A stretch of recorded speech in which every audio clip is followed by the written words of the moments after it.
প্রিয় দর্শক, চ্যানেল আইয়ের আয়োজন এখন কি চাইয়ের আজকের আলোচনায় আপনাদের সকলকে স্বাগত জানাচ্ছি। আমি সামির হোসেন। দর্শক, গতকাল আমরা কথা বলেছিলাম গোলামির জিঞ্জির ভাঙব এই বিষয়ে। আমাদের অতিথিরা তাদের মতামত তুলে ধরেছিলেন। এ বিষয়ে আমরা বাকি আলোচনা আজকের পর্বে আমরা করতে চাই। দর্শক, আপনারা জানেন 2024 সালের 5 আগস্টের পর 11 আগস্ট শুরু হয়েছিল এখন কি চাইয়ের যাত্রা। দর্শক, আজ এখন কি চাইয়ের শেষ এবং ইতি টানতে যাচ্ছি আমরা। এই দীর্ঘ সময়ে আপনারা আমাদের সাথে ছিলেন, দর্শকরা আমাদের ভালোবাসা দিয়েছেন, আপনাদের সকলের প্রতি জানাই কৃতজ্ঞতা। এবং যে সকল অতিথিরা আমাদের দীর্ঘ এই আলোচনায় আমাদের সাথে অংশগ্রহণ করেছেন তাদের সকলের প্রতি জানাচ্ছি কৃতজ্ঞতা। আজ আমাদের 221তম পর্ব।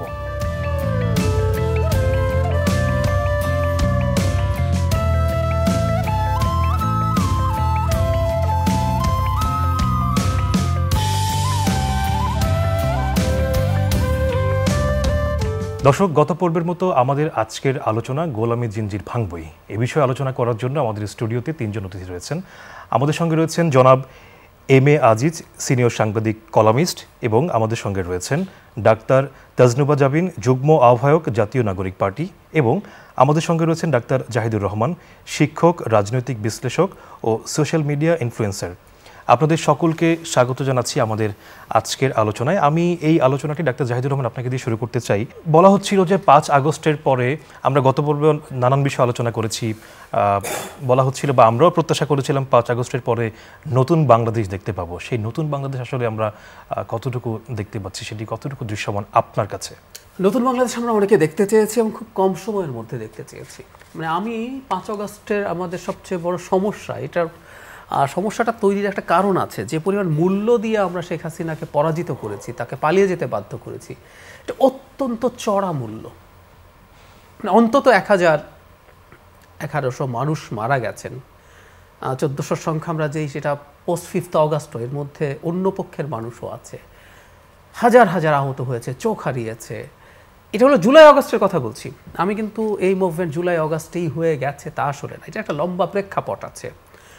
যেভাবে বছরের পর বছর শেখ হাসিনার বিরুদ্ধে রাজনৈতিক দলগুলো, সিভিল সোসাইটির মানুষজন ফাইট করেছে, আমাদের গুরুত্বপূর্ণ সিভিল সোসাইটি অ্যাক্টিভিস্টরা জেলে গেছেন কার্টুন আঁকার জন্য, আল জাজিরায় ইন্টারভিউ দেওয়ার জন্য, হয়েছে না এগুলো? হয়েছে, জেলে মারা গেছে। তো এই যে সম্মিলিতভাবে লড়াই, সেটার চূড়ান্ত একটা রূপ। সো আমরা অনেক মূল্য দিয়ে শেখ হাসিনাকে এখান থেকে পতন ঘটিয়েছি, ফলে আমাদের এক্সপেকটেশনে অনেক উঁচু হয়ে গেছে। কিন্তু আমি একটা জিনিস মনে করি, আমাদের পরিবর্তন না ফাস্ট হবে না। ফার্স্ট হবে না কেন, আমি আমার আন্ডারস্ট্যান্ডিংটা বলি। একটা স্বৈরাচারী ব্যবস্থা যখন দীর্ঘদিন ক্ষমতায় থাকে, মানে এটা ফ্যাক্ট যে বাংলাদেশে 71 সালের পর থেকে ট্রুলি কোনো গণতান্ত্রিক সমাজ, গণতান্ত্রিক রাষ্ট্র ব্যবস্থা আমাদের ছিল না।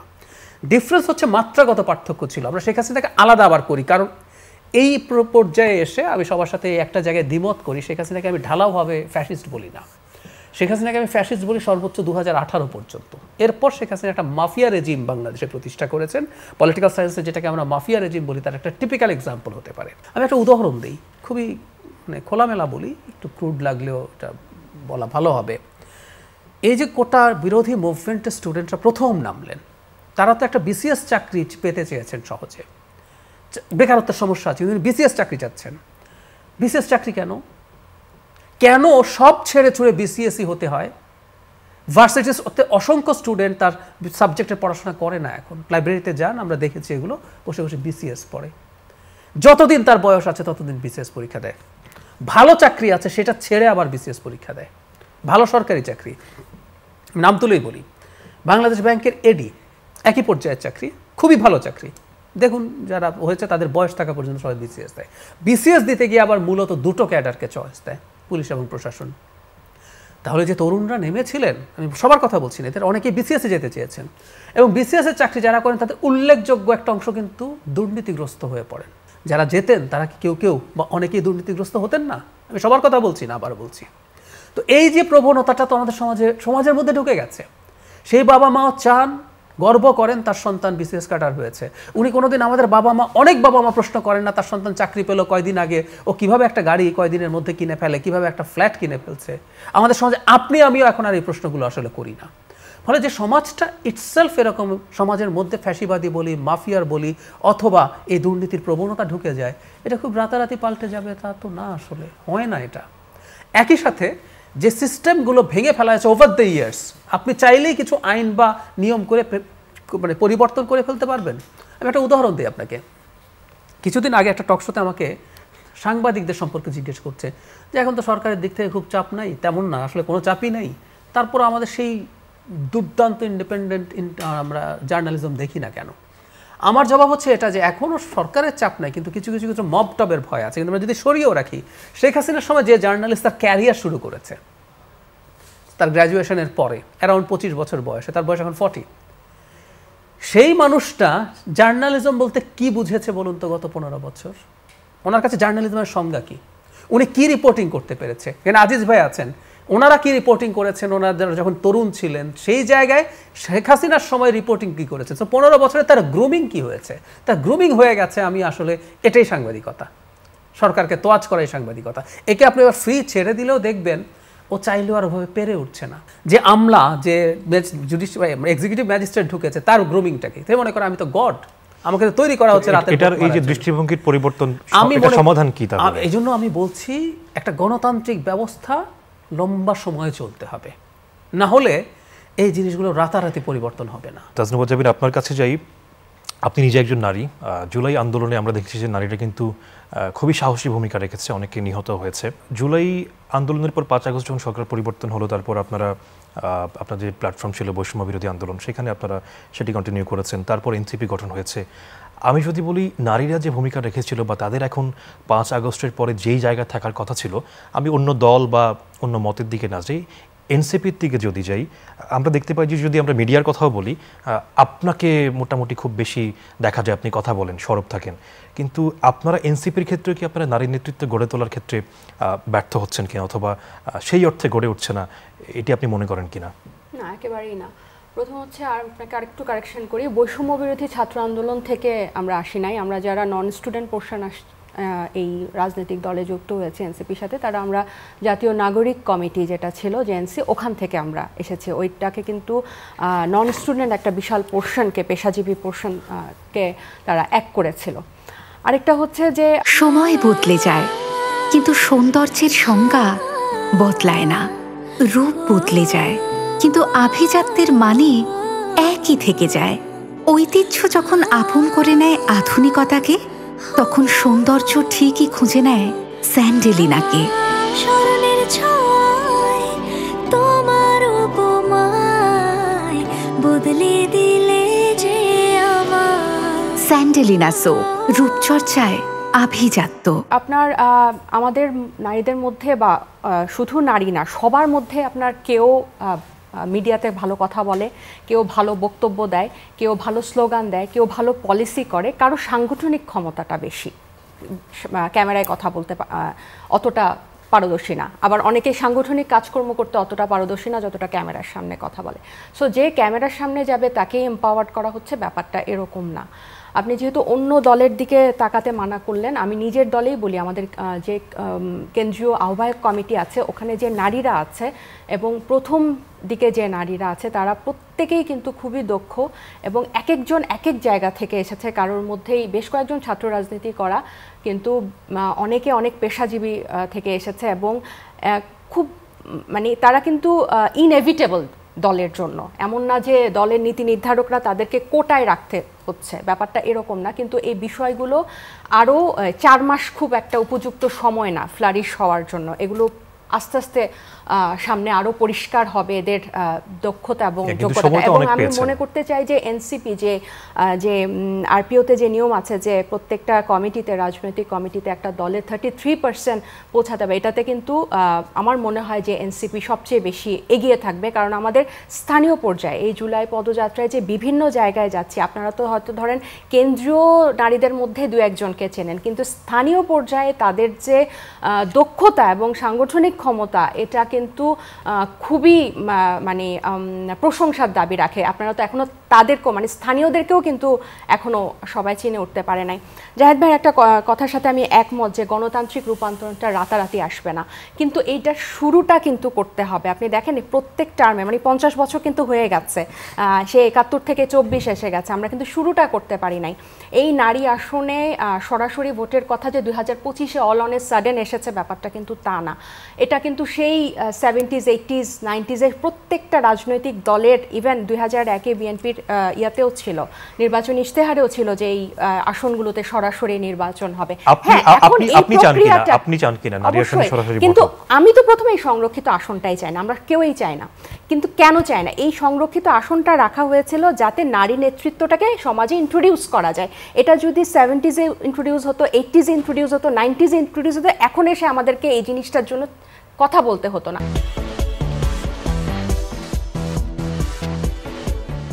আপনি কি তাহলে সন্তুষ্ট এনসিপিতে নারীদের যে অবস্থান তৈরি হচ্ছে বা হয়েছে সেটি নিয়ে আপনি সন্তুষ্ট?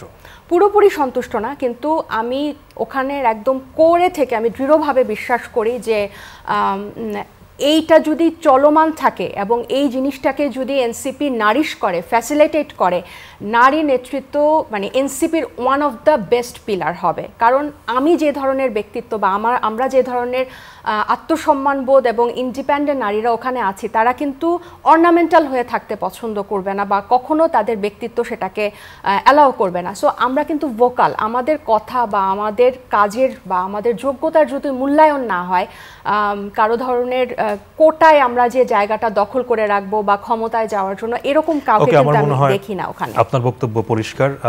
জনাব এম এ আজিজ, সাংবাদিকতার একটি বিষয় তুলে ধরেছেন ডাক্তার জাহিদুর রহমান। সাংবাদিকরা তিনি যেটি বললেন যে ফ্যাসিবাদী যে শাসন ব্যবস্থা ছিল তখন যারা সাংবাদিকতা শুরু করেছেন তারা যেই মননে যে মেধায় তারা বড় হয়েছেন, তারা এখন সেই পরিবর্তনটা কিভাবে আনবেন? তো আপনি একজন সিনিয়র সাংবাদিক, আপনি কি মনে করেন কিনা, প্রথম প্রশ্নটা সেটা যে আপনি মনে করেন কিনা যে 5 আগস্টের পরে সাংবাদিকতায় কোনো বাধা আছে, আগে যে বাধাটা ছিল যেটি আমরা মনে করি, আর যদি সেই বাধা না থাকে তাহলে যেটি জাহিদুর রহমান বলছেন যে যেই বিষয়গুলো সামনে আসা দরকার, নানান বিষয় তো থাকে, সেগুলো সামনে আসছে না কেন তাহলে? একটা প্রবাদ আছে, ঠাটাপাড়া গরু সিঁদুরে মেঘ দেখলে ডরায়। যখন এই 5ই আগস্টের পরিবর্তন হলো, প্রেস ক্লাবে তখন ছিল বৈষম্য বিরোধী ছাত্র আন্দোলনের নেতারা, কয়েকজন আসলো, লিখে দিয়েছে, তাদের ডকুমেন্ট আছে, লিখিত দিল এরা ফেসিবাদের দোসর, তাদের প্রেস ক্লাবের মেম্বারশিপ চলে গেল। এরপরে দেখেন অনেক সাংবাদিক যেগুলো আলোচনা হচ্ছে, ফেসিবাদের সময়ে যারা ফেসিবাদের আসলেই দোষর ছিল তারা গ্রেপ্তার হয়েছে, গ্রেপ্তার হবে, তাদের বিচার হবে। দুর্নীতিবাজ সাংবাদিক তো আইনের ঊর্ধ্বে না, বিচার হতে হবে। কিন্তু অনেকের নামে খুনের কেস দিয়ে দিছে। পরে কোনো সাংবাদিক খুন করছে?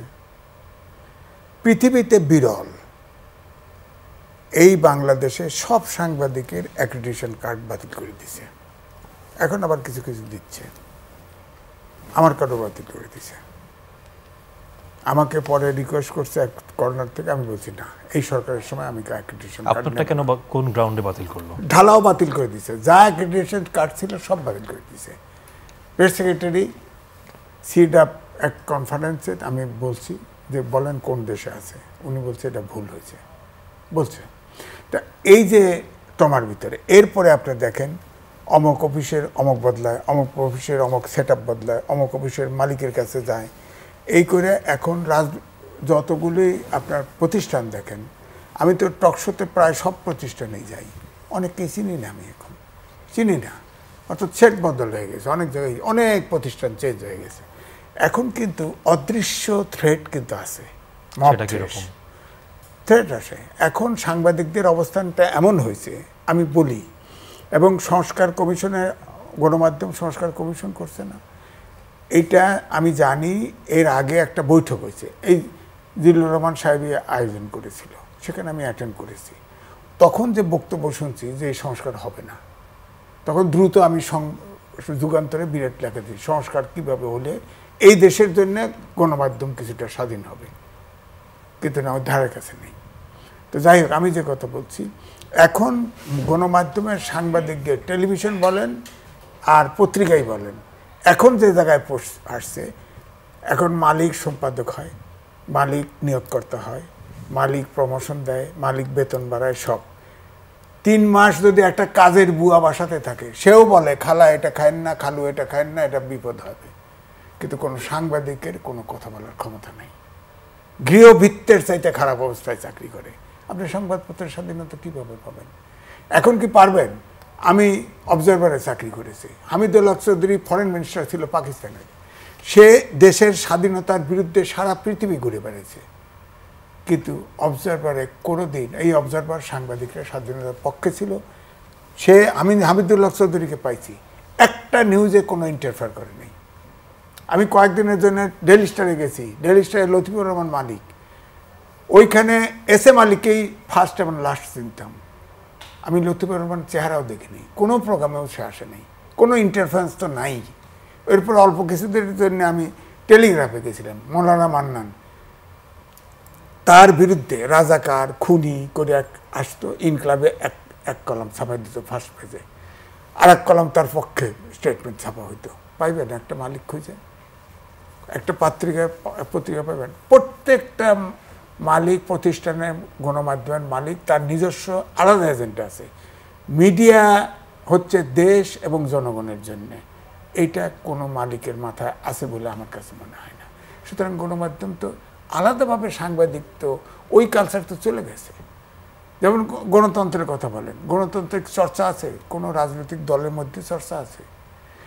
এটা তো 5ই আগস্ট তো বিপ্লব ঘটে যায় নাই, সমাজতান্ত্রিক বিপ্লব ঘটে নাই যে 1 বছর 5 বছর কালচারাল রেগুলেশন করে মানুষের মনোজগৎ পরিবর্তন করবেন। ডাক্তার জাহিদুর রহমান, আমরা আগের পর্ব যে আলোচনাটি ছোট্ট করে করেছি সেটি নিয়ে আপনার কাছে একটু ফিরতে চাই, আপনার কাছ থেকে শুনতে চাই। পরিবর্তনের কথা বলছিলেন জনাব এম এ আজিজ।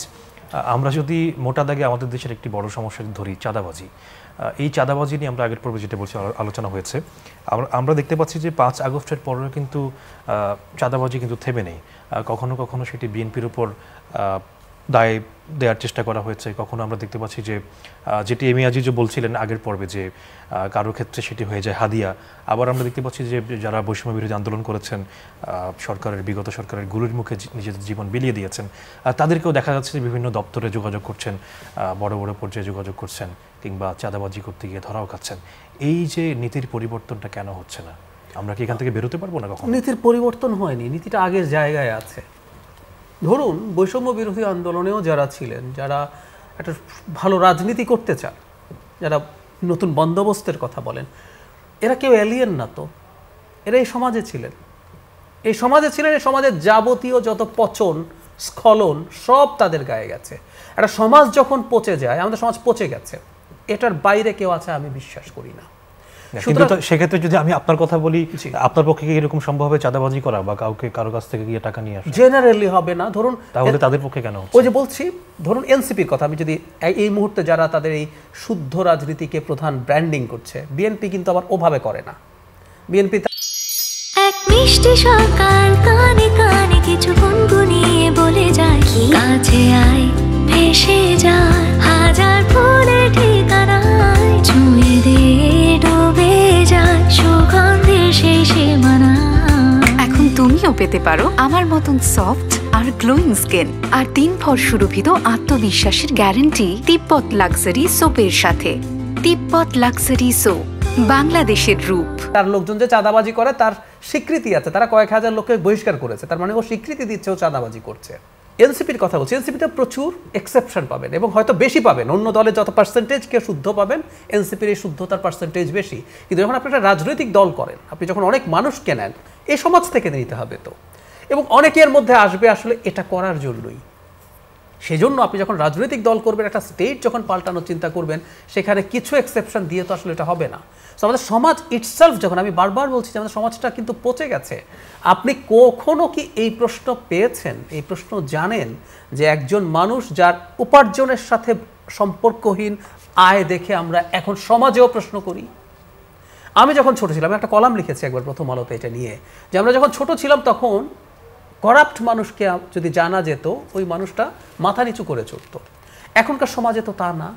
কেউ কোনোদিন কি প্রশ্ন করছি যে আপনি চাকরি করেন, আপনার বেতন কত টাকা, আপনি এই গাড়ি চালান, আপনার সন্তানকে যে স্কুলে পড়ান এই খরচ আপনি কোথায় পান, যে ফ্ল্যাটে আপনি থাকেন এই ফ্ল্যাটের টাকা কোত্থেকে এসছে আমরা জানি, জিজ্ঞেসও করি না, জানি, এবং জেনেও না আমরা তার প্রতি ন্যূনতম ডিসরেসপেক্ট দেখাই না, এবং আমরা বেশিরভাগই বসে আছি আসলে ওই জায়গা থেকে। তাহলে আমরা বের হওয়ার কি কোনো পথ নেই? It will take time. রাজনীতি আমরা এখন দেখতে পাচ্ছি ধরেন নতুন বন্দোবস্ত বলে আমরা যেমন এনসিপির অনেকের ক্ষেত্রে এরকম আলোচনাগুলো আসছে, অথবা শুধু এনসিপি না অন্য দলগুলো যারা 5 আগস্টের আগে দেখা গেছে সাধারণ জীবনযাপন করতে, তাদের এখন তারা ফুলে ফেপে উঠছে, গাড়িতে চড়ছে। আমরা দেখতে পেলাম তো গাড়ির বহন নিয়ে বিভিন্ন এলাকা যাওয়া হচ্ছে, সব দলের ক্ষেত্রেই বলছি। এগুলো আসলে পরিবর্তন ঠিক হবে জানেন? আমরা কিছু উদাহরণ দেই। বিএনপি যে এত হাজার বহিষ্কার করলো, কেন বহিষ্কার করলো জানেন? কারণ এগুলো নিয়ে সচেতনতা তৈরি হয়েছে। আদার পলিটিক্যাল পার্টিজ, এনসিপি কিন্তু যেখানেই যাচ্ছে আকারে ইঙ্গিতে, এবং বলতে হবে উনি তো বিএনপি করে না, এনসিপিরা।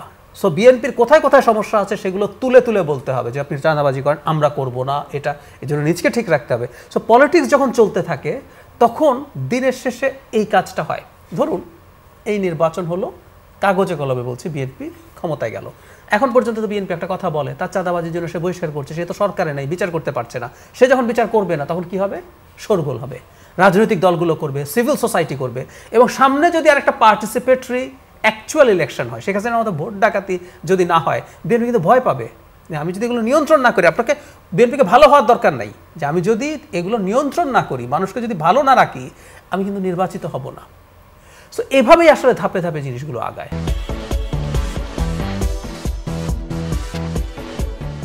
তাজনুবা জাবিন, আপনার কাছে যাই। যেটি বলছিলেন শেখ হাসিনার গত 15 বছর এই বিষয়গুলো আরও বেশি প্রকট আকার ধারণ করেছে। আওয়ামী লীগের যে শেষমেশ পরিণতিটা হলো, এই পরিণতি থেকে আপনি কি মনে করেন কিনা, আপনারা তো এখন রাজনীতি করছেন, যে আমাদের রাজনৈতিক দল যারা আছেন তারা শিক্ষা গ্রহণ করেছে, বা আপনারাও সেখান থেকে আসলে কোনো শিক্ষা নিয়ে সামনে আগাচ্ছেন কিনা? শিক্ষা নিতে বাধ্য, শুধু আমরা না, প্রত্যেকটা রাজনৈতিক দলকে, আওয়ামী লীগ প্রত্যেকটা প্রতিষ্ঠানকে, প্রত্যেকটা রাজনৈতিক চিকিৎসক, কর্মজীবী, ব্যাংকার, সাংবাদিক সবাইকে এই পুরনো জিনিসটাই 15 বছর থেকে শিক্ষা নিতেই হবে বাধ্য। আপনি যে প্রশ্নটা করলেন না একটু আগে, যে বিএনপির বিরুদ্ধে অনেকে চাঁদাবাজির অভিযোগের চেষ্টা করে, আর এনসিপির ক্ষেত্রে সেটা হাদিয়া বা ডোনেশন, এই যে ল্যাঙ্গুয়েজ, এই ল্যাঙ্গুয়েজটাও চেঞ্জ করতে হবে। আপনাকে বলতে হবে, আমি একটু শেষ করতে দেন, যে বিএনপির কিন্তু না, আপনি বিএনপি নিজেরাই অতিষ্ঠ তাদের এই নেতাকর্মীদের চাঁদাবাজের বিরুদ্ধে। এনসিপির বা যে কোনো দলই হোক, যখন চাঁদাবাজ করবে, অভিযোগ আসবে, এটা আপনি চেষ্টা করে, এই ল্যাঙ্গুয়েজটাকে আপনার ইনডিরেক্টলি বলার দরকার নাই, আপনি স্বাধীন, আপনি সরাসরি বলতে পারবেন যে অমুক চাঁদাবাজি করছে, আপনাদের এটার ব্যাপারে কথাটা কি, কিন্তু না না, আপনি যখন বলবেন যে বিএনপির বিরুদ্ধে অভিযোগের চেষ্টা করা হয়, আর সবার বিরুদ্ধেই ঢালাওভাবে আমরা অভিযোগকেই তুলে ধরছি, আপনারা সেটা চাঁদাবাজ, যেটা চাঁদাবাজ বা যারা মামলা বাণিজ্য, কমিশন বাণিজ্য করে, এগুলোকে এই 15 বছর পরবর্তী রাজনীতিতে প্রত্যেকটা রাজনৈতিক দলের স্ট্রিক্টলি অ্যাড্রেস করতে হবে। কারণ কেন করতে হবে? কারণ মির্জা ফখরুল ইসলাম আলমগীর আজকে একটা বক্তব্য দিলাম যে আগে 1 লাখ টাকা ঘুষ নিত, এখন 5 লাখ টাকা ঘুষ নেয়। এই ঘুষ, এই চাঁদাবাজি, এই টেন্ডারবাজি, এগুলোকে নিয়ে এটা কোনো দলীয়, মানে আমি অমুক দলকে আঙ্গুল দিব, অমুক দল আপনার দলেও হয়, এই কথা বলবে, এই কালচারটা চেঞ্জ করতে হবে। কেন চেঞ্জ করতে হবে? কারণ এরা সবসময় সুবিধা খোঁজে, যে কোনো একটা রাজনৈতিক দলের আন্ডারে গিয়ে এই কাজটাকে মানে সচল রাখার জন্য, ব্যবসাটা সচল রাখার জন্য। সো এখন কিন্তু ওই যে আপনি বললেন না, শিক্ষা নিতে হবে। এখন কিন্তু ওই পুরনো ধারাটা আসলে আর ফেরায় আনা যাবে না, মানুষ কিন্তু আর এগুলো পছন্দ করবে না। সো এটা বিএনপি, জামাত, এনসিপি প্রত্যেকটা রাজনৈতিক দলের একদম জিরো টলারেন্স দেখাতে হবে, এবং আপনাদেরকেও সরাসরি প্রশ্ন করতে হবে যে আপনার দলের তো এটা করেছে, একদম সরাসরি, এখানে কোনো ধরনের রাগঢাক রাখার দরকার নাই। যে আমাদের যে 7 লাখ টাকার যে চাঁদা নেওয়ার যে কথা বা যে অভিযোগ এসেছে, হ্যাঁ, এটা কিন্তু সরাসরি আমরা নিজেরাই ফোরামে কথা বলেছি, এবং আমি বিশ্বাস করি জুলাই পদযাত্রা শেষ হওয়ার পর এটার একটা আনসার আসবে, যে এটার কোনো রিসিট নাই কেন, এটার কোনো তথ্য নাই কেন, অফিসিয়াল কোনো তথ্য নাই কেন। সো এসব বিষয়গুলো না আসলে রাগঢাক করে রেখে এবং অন্য রাজনৈতিক প্রতিপক্ষকে অ্যাটাক করার উইপেন হিসেবে আর ব্যবহার না করে এগুলোকে অ্যাড্রেস করা উচিত, এবং খুব ওপেনলি সেটা। আপনার বক্তব্য আমরা বুঝতে পেরেছি। জনাব এম এ আজিজ, আপনাকে দিয়ে শেষ করতে চাই, ছোট্ট করে বলবেন যে আলোচনায় যে রাজনৈতিক এখন পরিস্থিতি বিরাজ করছে, আমরা দেখতে পাচ্ছি যে সবশেষে বিএনপি জামাতে আলোচনাটা বিগত সরকারের সময় ছিল, এখনও আবার চলে এসছে। বিগত সময়ে ছিল বিএনপি জামাত একসাথে, এখন আলাদাভাবে হয়ে গেছে। আমরা দেখতে পাচ্ছি যে নির্বাচনকে কেন্দ্র করে বিভিন্ন ইস্যুতে বিএনপি আর জামাতের মধ্যে দূরত্ব আছে এবং জামাতের সাথে বিভিন্ন ইসলামিক দলগুলো জোট করার চেষ্টা করছে, তারা সমাবেশ করেছে, সেখানে বিএনপিকে তারা কিন্তু দাওয়াত বা আমন্ত্রণ জানায়নি। তো এই যে বিষয়গুলো, এগুলো আসলে ভবিষ্যৎ বাংলাদেশের ক্ষেত্রে বা নির্বাচনের ক্ষেত্রে কতটুকু প্রভাব ফেলবে এখন থেকে বৈরিতার যে বিষয়টা? দেখেন, প্রভাব ভিন্ন। আমাদের দেশের মাটি যা আপনি বলেন যে 1/11 থেকে শুরু করে ফ্যাসিস্ট সরকারের 15 বছর কত দমন পীড়ন, কত কিছু হয়েছে, মামলা হামলা, আয়নাঘর, কিন্তু বিএনপির কোনো সমর্থক কিন্তু দল ছাড়ে নাই। অর্থাৎ ভোট আসলে ভোট ঠিক ওই জায়গায় দিবে। ঠিক আওয়ামী লীগ পতিত সরকার তাড়িয়ে দেওয়া হয়েছে, বিদেশে চলে গেছে নেতারা সব, হ্যাঁ, এবং ভারতেই বিবিসি রিপোর্ট হয়েছে, ভারতেই নিউ মার্কেট ঘুরে, অমুক জায়গায় ঘুরে, এবং তারা আরামায়েশে আছে। কিন্তু এই যে বাংলাদেশে কোনো অ্যাক্টিভিটিস নিষিদ্ধ, তাদের সমর্থক কিন্তু বদলায় নেই। কিন্তু আপনি কি মনে করেন না যে চাঁদাবাজির যে অভিযোগগুলো এখন আসছে, না, এতে বিএনপির ভোটের রাজনীতিতে কোনো ক্ষতি হবে আপনি মনে করেন না? চাঁদাবাজির বিষয়ে অনেক দেশে চাঁদাবাজি অর্থাৎ দুর্নীতিতে ফাঁসি, ক্যাপিটাল পানিশমেন্ট আছে। আমাদের দেশে এইটা আইন নেই। দুর্নীতির জন্য সামান্য পানিশমেন্ট, জজের খুশি, এরকম ভাব। আমার বক্তব্য হচ্ছে দুর্নীতি যতক্ষণ থাকবে, দুর্নীতি একটা সমাজকে যেভাবে কলুষিত করে অন্য কিছু করে না।